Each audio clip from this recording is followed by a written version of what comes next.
Welcome, everyone. I'm John Gigi, the Deputy District Director of the Utah District Office of the Small Business Administration.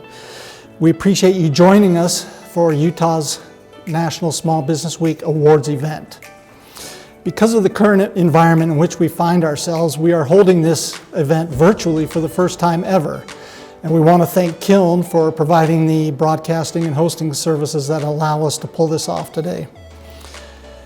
We are holding this event in conjunction with SBA's National Small Business Week, which is held each year to honor and highlight outstanding businesses throughout the country in the 50 states and other territories.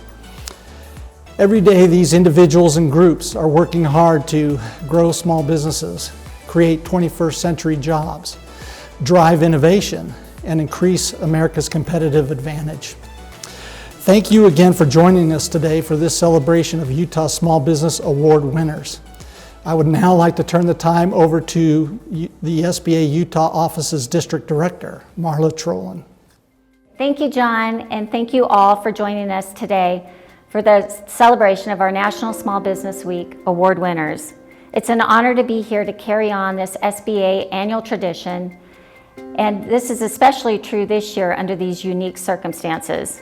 Today, we are proud to recognize 4 amazing companies that have taken risks and pursued dreams to provide valuable services and resources for us to use and contribute to the nation's economy. These entrepreneurs show the rest of us what is possible.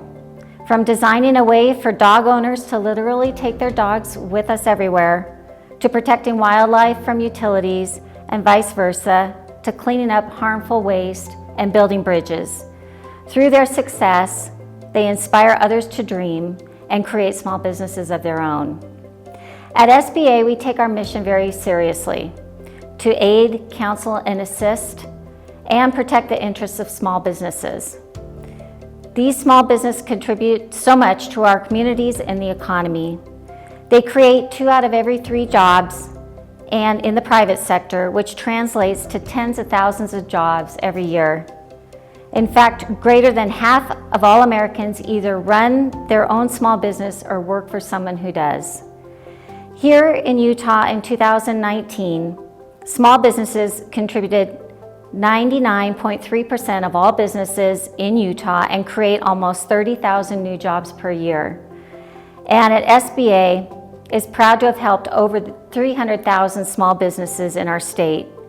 We work closely with our resource partners that are all funded by the SBA, including the Small Business Development Center Network, the Women's Business Centers, and SCORE chapter, to deliver counseling and training to support Utah small businesses. And we recently launched a new Women's Business Center in Cedar City.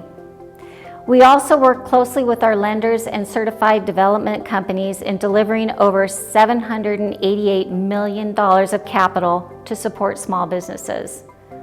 We assisted our 8A and HubZone firms in procuring over $213 million in government contracts. And we infused over $1 billion into the state's economy last year. We established new informal partnerships with the World Trade Center of Utah, the Hispanic Chamber, the St. George Chamber, the Utah Black Chamber, Warriors Rising, and the Weber State University Global Entrepreneurship Center. We ramped up our efforts to support small businesses in rural communities by hosting roadshows, roundtables, listening sessions, and more. We coordinated such efforts at the federal level with the U.S. Department of Agriculture, Rural Development under a national memorandum of understanding, and we worked closely with the U.S. Department of Commerce, the U.S. Department of Housing and Urban Development, the Federal Deposit Insurance Corporation, and the U.S. Postal Service.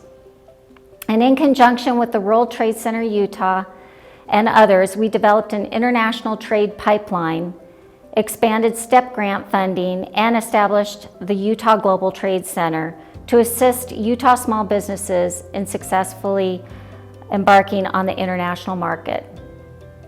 Although our focus today is on efforts in 2019. I would like to briefly touch on the unique challenges we have faced so far in 2020. Many of you have been involved with us in helping small businesses survive the COVID-19 pandemic and some natural disasters.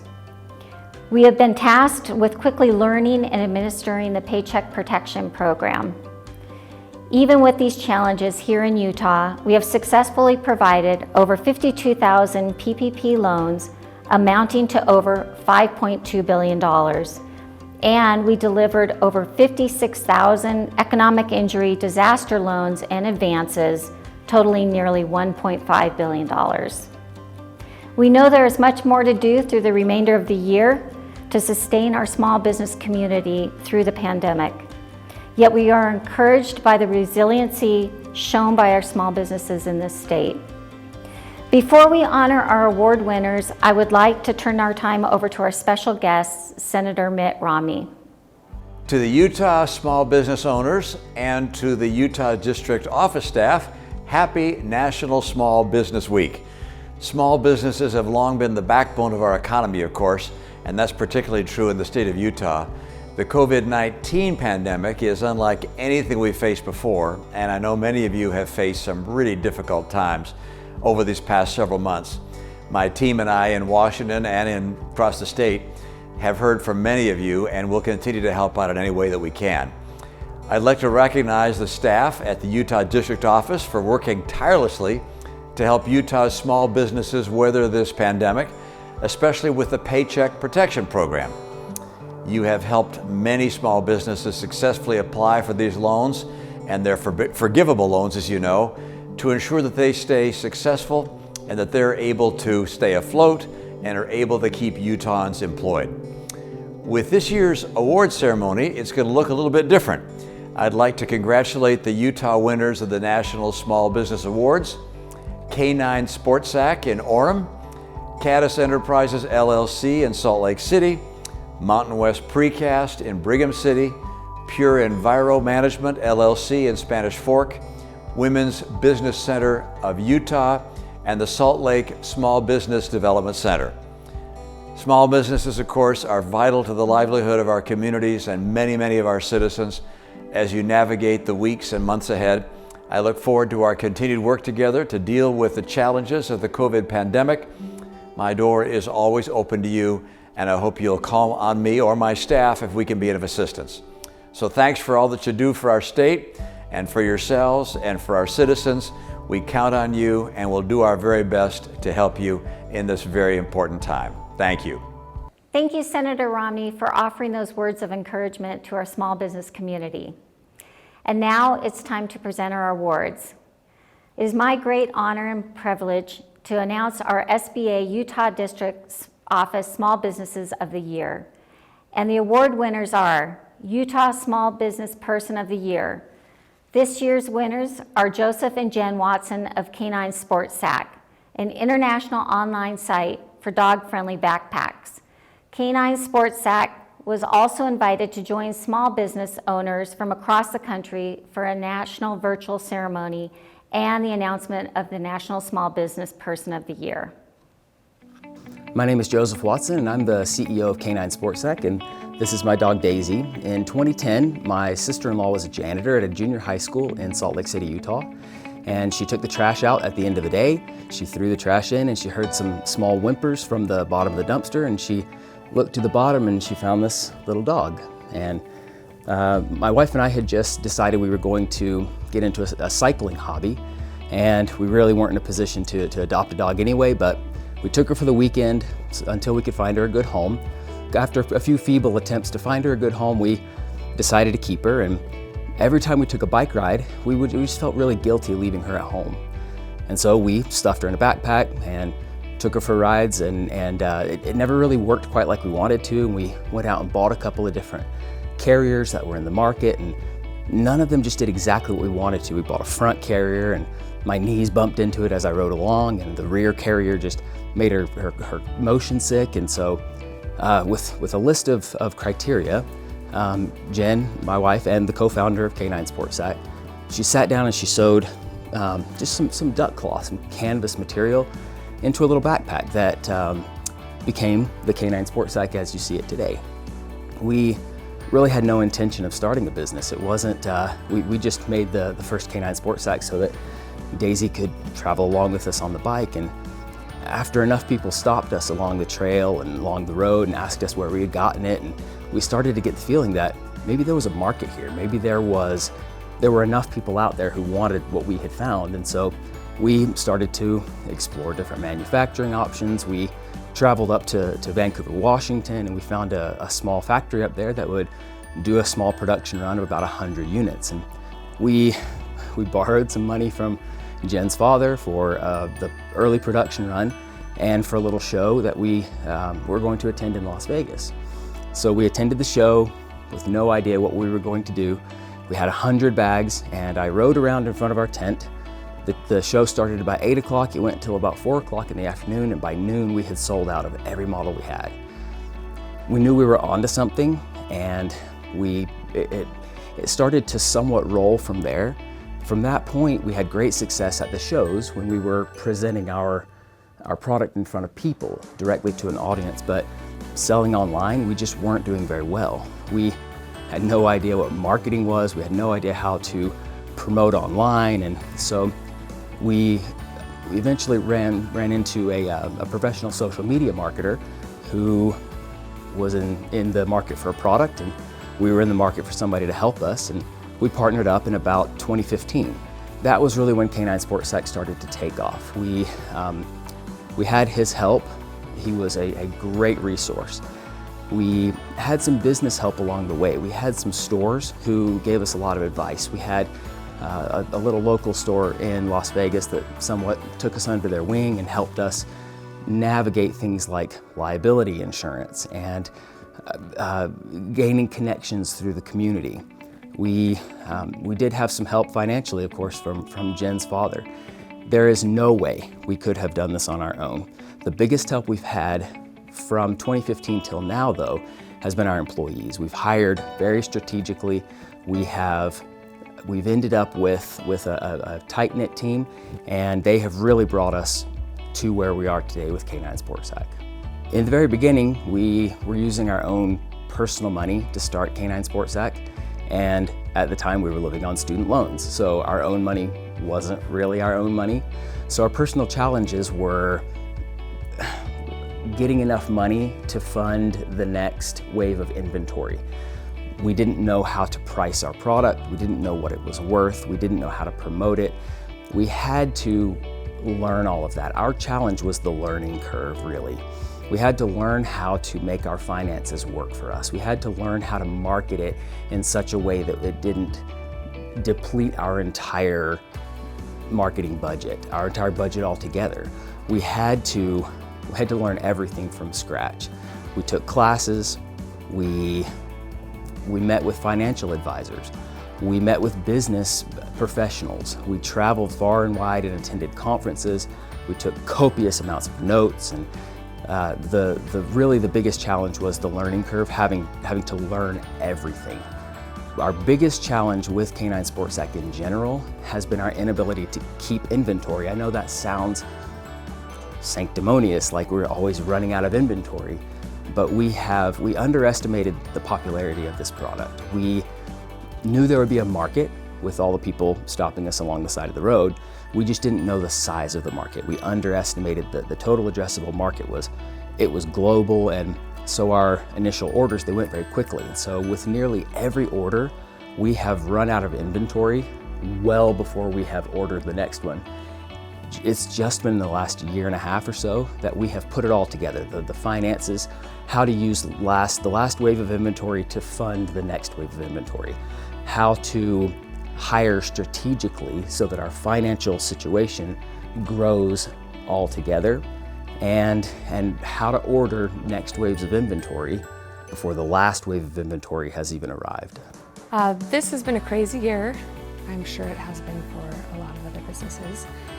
As the year and the pandemic unfolded, we had to change the way we were running things. We sent our staff and team home for about a month, and thankful we're very thankful that we have technology, so we were able to keep tabs on each other and continue to develop and grow our business at that time via technology. We have an awesome team who has worked so hard this year to keep things going, to keep things moving and progressing. We also have had to become strategic in our ordering. We decided, because of delays in shipping and manufacturing times, that we had to reconfigure the way that we ordered. So instead of placing larger orders a couple of times a year, we have developed a system where we're ordering more frequently, and we've also spread out our manufacturing between multiple manufacturers in different locations, so that if things change or if we have some other type of emergency in the future, we're prepared and have the ability to rely on those differing sources to keep our business going and functioning well. At the very beginning of K9 Sports Sack, we did what we wanted to do. We operated on assumption and opinion. If we wanted to make a product a certain color or a certain size, we did it the way we wanted to. The biggest lesson that we have learned throughout this entire process is to listen to our customer. Your customer will tell you what they want from you. That has led us to an analytical approach. We have moved away from what we want to do and what we think is right to using a more data-driven approach where we use metrics, analytics, forecasting. We use the past to predict the future, and it has created a foundation of stability as we've moved forward. There is absolutely no way to 100% predict the future with absolute accuracy. You have to use the data from the past to do the best you can to predict the future. I would say as soon as you can, take yourself out of the equation, take your own opinion and get rid of it. Listen to your customers and use that data to be a predictive approach toward the future. When coronavirus first hit, we had a moment of panic. We sent everybody home. We worried about our business. Are we going to survive? Are people going to continue to buy products? Because we had rooted our approach in the data foundation instead of what we, who were in flux, wanted to do, we continued on like normal. The numbers, the metrics, what our customers were telling us to do, the fact that we had built that foundation of stability and had gotten rid of our opinion was really what helped us survive the ups and downs. As a matter of fact, it has nearly eliminated the ups and downs altogether because our customer base is constant. Yes, the economic situation is different, but the customer base is there because of a common interest. That interest does not change. They're interested in your product. Continue to listen to them, evaluate their feedback, create databases, and use that as the predictive approach. So our biggest challenge during this coronavirus pandemic has been keeping up with the demand for our product. The changes in our society because of this pandemic have caused people to spend a lot more time outside and doing activities that maybe they felt like they didn't have as much time for before. Mainly doing outdoor activities, spending more time with their family, with their pets, and that has created a bigger demand for our product. Because of delays in shipping and the competition, trying to get things shipped with all the other supplies and things that are needed at this time has created a longer processing and manufacturing time for us. So we have had to develop some new systems to be able to order and keep our inventory in stock and available. The processes that we've put in place to keep up with our inventory and the demand for our product, we will be keeping in place. They have been very beneficial, and I wish that we had put them in place beforehand. It would have caused us a little less stress. So for that, we're grateful. My community is one of the best in the world. Dog lovers are a special breed of people. They mirror their dogs, and dogs are the embodiment of unconditional love. So our community is very much an unconditionally loving community. We found this dog in the dumpster. Our second dog we rescued from becoming a bait dog at a dog fighting ring in Las Vegas. Both of these dogs being rescues has kind of indelibly tied us to a community of rescue dogs. The rescue community is a very special community. If you want to talk about the most unconditional of love, that's where it would be. In about 2017, we began a program called No Dog Left Behind, where we began a social media outreach where we highlighted certain rescues and shelters throughout the world. They in turn highlighted Canine Sport Sack. The sales that came from our collective involvement went to that particular rescue. We donated money throughout 2017, 2018, 2019, and 2020 to local rescues, international rescues.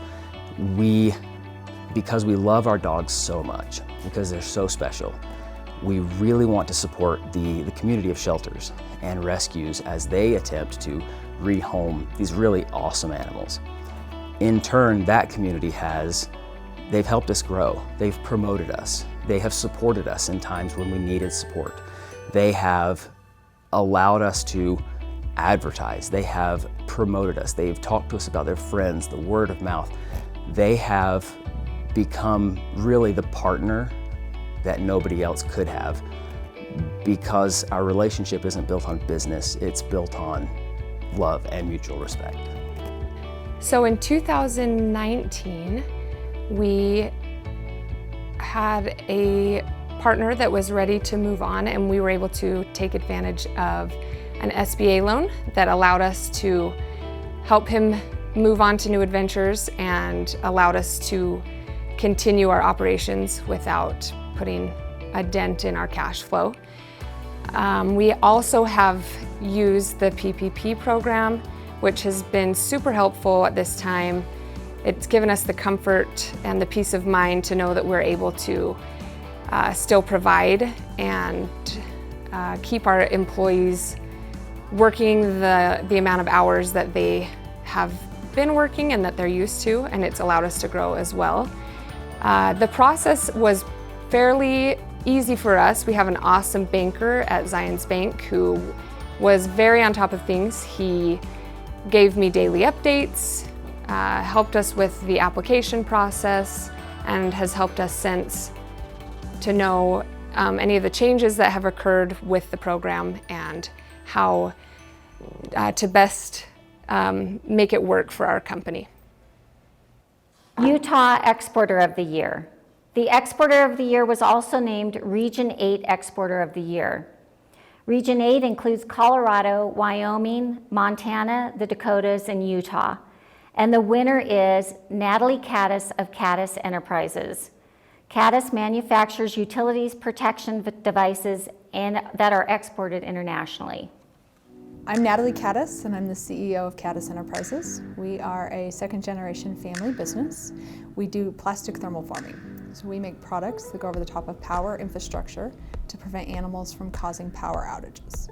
25% of all power outages are caused by animal interaction, and our goal is to eliminate those types of power outages globally. I did not start the business. We are a second-generation family business. It was started by my in-laws, John and Carol Caddis, in the kitchen oven in 1966. They started doing thermoforming and doing it as a hobby, and developed that into products for the aerospace industry and commercial aircraft. So some of the challenges that I faced when I took over the company, it was 2008, and the economic times were very difficult. My in-laws were in their 70s and ready to retire at that time, and they asked if I could come in and help.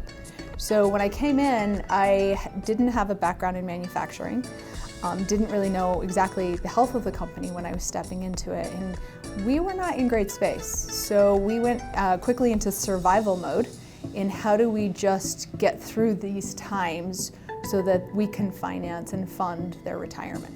So some of the things that we've done to stay relevant during COVID-19 is how do we take care of our employees? We started this year very slowly. We had a really rough start, So we really focused on how do we take care of our employees and how do we get products to our customers in a safe manner.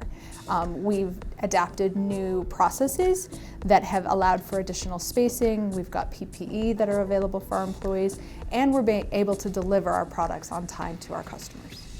I think some of the best advice I can offer is to really understand your financials, understand what your costs are, understand where your numbers are, so that you can make better business decisions. You can't make really good business decisions if you don't have a clear understanding of your financial health. I think one of our biggest challenges through this transition has really been how do we focus on our employees and taking care of them. We have had a really good safety record that we're really proud of, but through the COVID-19, we've realized that we could do better. And we've taken it to a higher level to make sure that we have a clean environment, that they feel comfortable and they feel safe working here. And then if they're safe, then we can get products to our customers in a timely fashion and meet their needs too. I pride myself in serving the community in a couple of different ways. So as an organization, we focus and practice recycling and green initiatives. We have helped fund nonprofit and conservation efforts. Our products are environmentally friendly. They go over the top of power structures to prevent animals from causing power outages. So we are very fortunate that our products have a positive impact on the environment.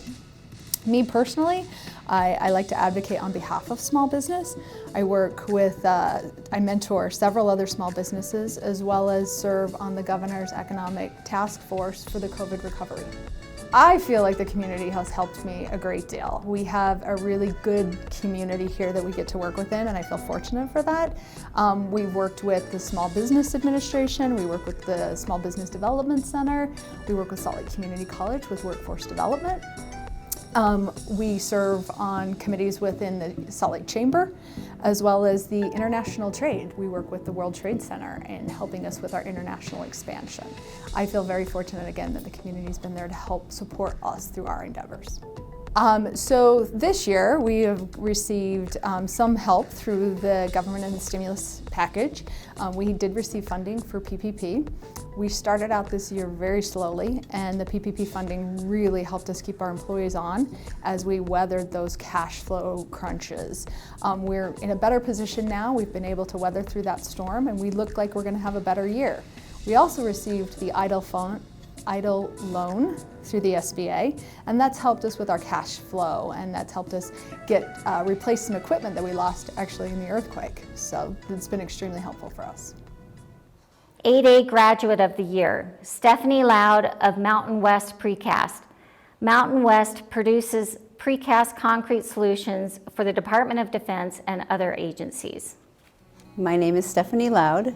I am the president of Mountain West Precast and Construction Group. We are a general construction commercial industrial company, and we do precast concrete. So I never intended to own a business. I had a brother and a sister-in-law who wanted to start a precast concrete company. I had no background or experience in precast. I did have construction experience, and after a couple of years and their non-involvement, I took the company over, and I have owned it myself ever since. So some of the challenges that we have faced as a company the biggest challenge we faced was the recession.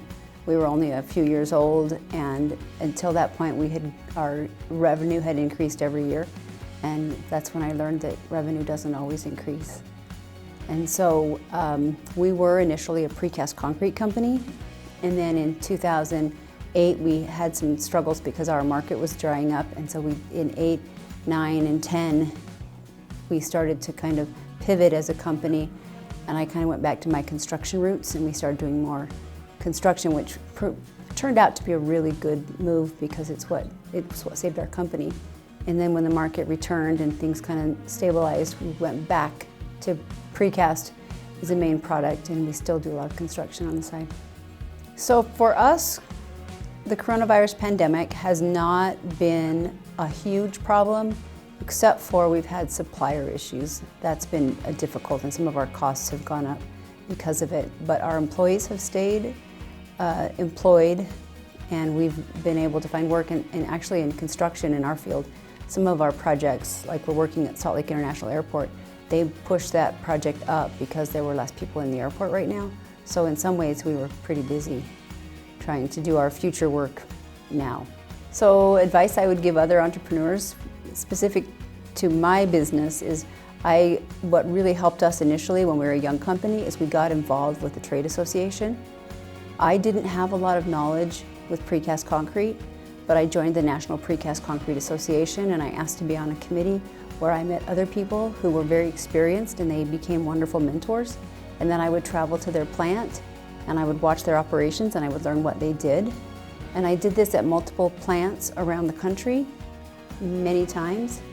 And then through my association with them, through the association, I began to learn new technical skills. And as we grew as a company, then I was able to hire more technical people.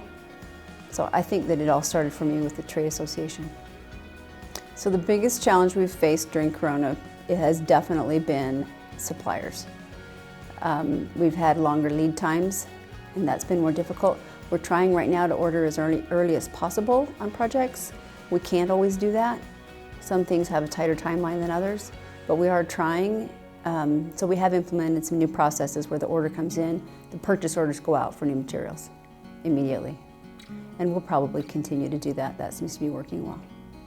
So ways that we have helped our community where we live is we have done a work release program with the local jail. We've had people come from the jail, work here during the day and then go back to the jail at night. And then a real benefit for us is that some of those employees have stayed. And in particular, we have one that's a supervisor out in our plant right now who came from the work release program. So I feel like when it's hard to get laborers, that's been a really good move. We can take all kinds of people here in our plant. So I think that sometimes it's difficult for people to get jobs. So we do that. So I feel like we've been helped by our community in several ways. We have a local banker at a small city branch that's been incredibly helpful to our business.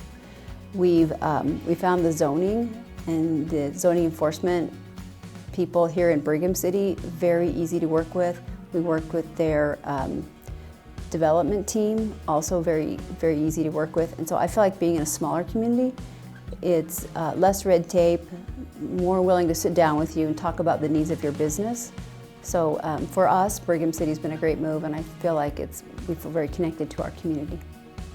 Okay, so we have received some help from the SBA during the coronavirus pandemic. We've had both an EIDL loan and the payroll protection loan. The payroll protection loan has been really helpful because we have had people who have come to work, been sick, been sent home, had to be quarantined. We've dealt with quite a bit of that. And we do have people who work very closely together, so the payroll protection loan has helped us with that.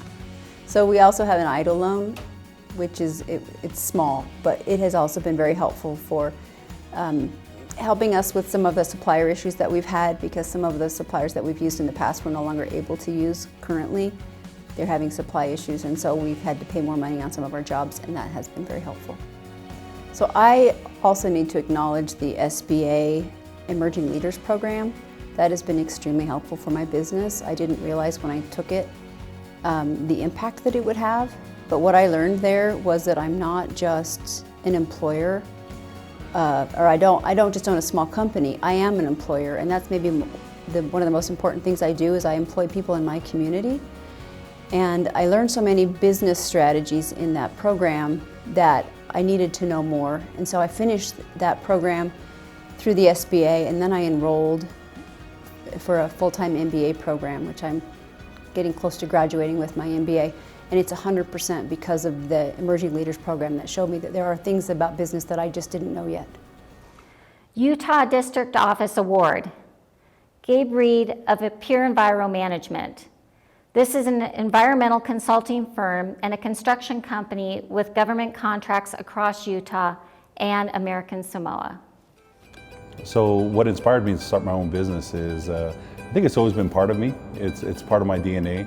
I'm a fourth generation entrepreneur. I was born and raised in American Samoa, and always knew that I wanted to start my own business because, again, my great-grandfather on both sides of my parents were entrepreneurs, and so it was always part of us. We grew up in a family business. And after I retired from the NFL, after saving all of our money, and I always knew I wanted to start my own business. And so back in 2009, me and a couple of my buddies started this company.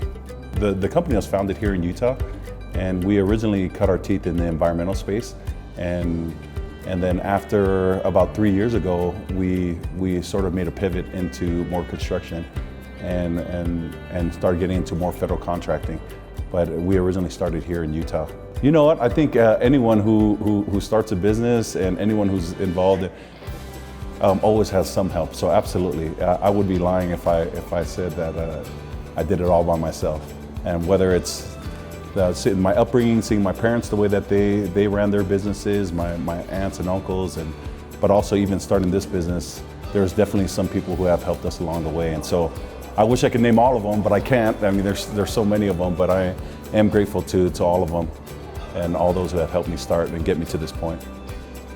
Oh man, I think, you know what, I guess regardless of the space you're in, you know, be it environmental, construction, tech, I think we all sort of go through some of the same challenges, whether it's resources, whether it's really finding your niche, or just having the right strategy. So those are just early on, I think it was just trying to find really what our niche was in the market. Those were just some of the things that we found early on, and maybe a little bit undercapitalized. But thankfully, after almost 12 years, we've been able to find our niche, find our stride, and which has led us up to this point. We were able to overcome some of those challenges just through relationships, really. I would attribute the entire success of this company to relationships. And so it's being able to surround myself with people who are a lot smarter than me, and finding other people who have been in the industry and who have been successful, and basically just going to them and sitting down with them, asking them questions, and just being able to pick their brain. And but yeah, I would say just overcoming those challenges has just been surrounding myself with the right team. So that's a good question. You know, our company is actually, we're a small business, but we're actually in about 8 states and US territories. And so for us, even prior to COVID happening, we've really felt that in order for us to scale and to sort of meet what our goals were, we were gonna leverage technology. And so a lot of what we do, we work remotely from our homes. We use Zoom to do Zoom conferences. And a lot of our projects, we have cameras in the trailers where we can do Zoom conferences. And so when COVID hit, you know, and where people had to work from home, we were sort of already in that mindset, and we're already set up that way. So that part of it, we were good. The other challenge about dealing with COVID was obviously there were certain restrictions about going to work and doing certain things on the job site that we had to adapt, but it wasn't a real challenge for us in terms of adapting. I would give my advice to other entrepreneurs would be surround yourself with good people. And I believe that relationship is the key to any success in any business. And so that would be my advice to them, is focus on relationships. Revenue will follow, but the key to the success is relationships. The biggest challenge for me personally is because I don't know if I have ADD when it comes to business. I'm always trying to find different ways to improve the business. And so I think the biggest challenge for me was to just stay focused on what we're good at, what our core competencies are, and then nailing the model and then scaling it from there, instead of trying to do a bunch of different things. And so in the federal government, there's opportunity to try different things. There's so many jobs out there and opportunities out there. And so for me, the challenge has been for me was just to focus on environmental and construction projects and not try to dabble in tech and all these different opportunities. I think the process is once you really nail down what the processes are, then you can just basically duplicate it. So if you decide you want to make a pivot and go into different disciplines, the processes, I think for the most part, will stay the same. To me, the way that I've helped out the community, again, it goes back down to relationships. And for me, it's part of our core values as a company is to give back to the community. And so we've given back in every area that we have done a project in. The most recent one being here at Layton High School. We have several projects there on Hill Air Force Base, and just last week we donated a balloon arch and banners to the football team for their homecoming, and as a way to create awareness for suicide and for different things like that. And so we've done everything from free football camps because of my background of playing football, or giving back to donating toys to the local shelters in different areas. And so giving back to me is very, very important. And honestly, what I want PEM's legacy to be is that we're a company that always gave back to the community. I feel the community has helped me because a lot of the talent that we have and that make up the members of our team, our PEM family, have been from the community. And I just think that again, going back to the relationships, they're a big part of, and I think also for me, it's a motivation for me to find success. Again, going back to, I was born and raised in American Samoa. Part of a great motivation of why I'm hoping to find success, continue to find success, is because I want to get back to the community back home. And so that's a big motivation for me, is hopefully to give people back home, young island entrepreneur from the Rock that have aspirations to go and find success in the U.S. Hopefully that's another motivation for me, is my community back home in Samoa. We have received loans and assistance from the SBA programs. Been very helpful. You know what, what I could share about the experience with the SBA programs and the loans that were given, that I was really happy as far as the process. I felt like for the most part it was pretty seamless.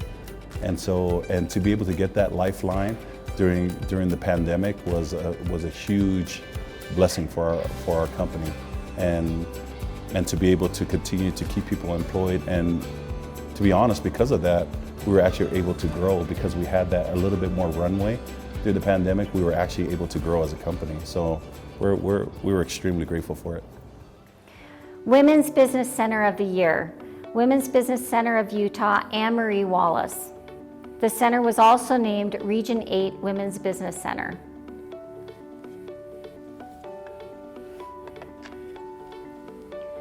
Small Business Development Center of the Year, Salt Lake, SBDC, Jim Herron.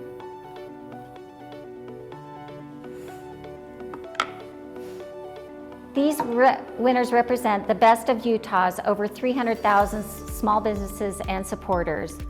As Utah continues to rank as a national leader in entrepreneurship and innovation, we are extremely proud to honor these small business winners and to help make this state so successful. And I want to personally congratulate each award winner.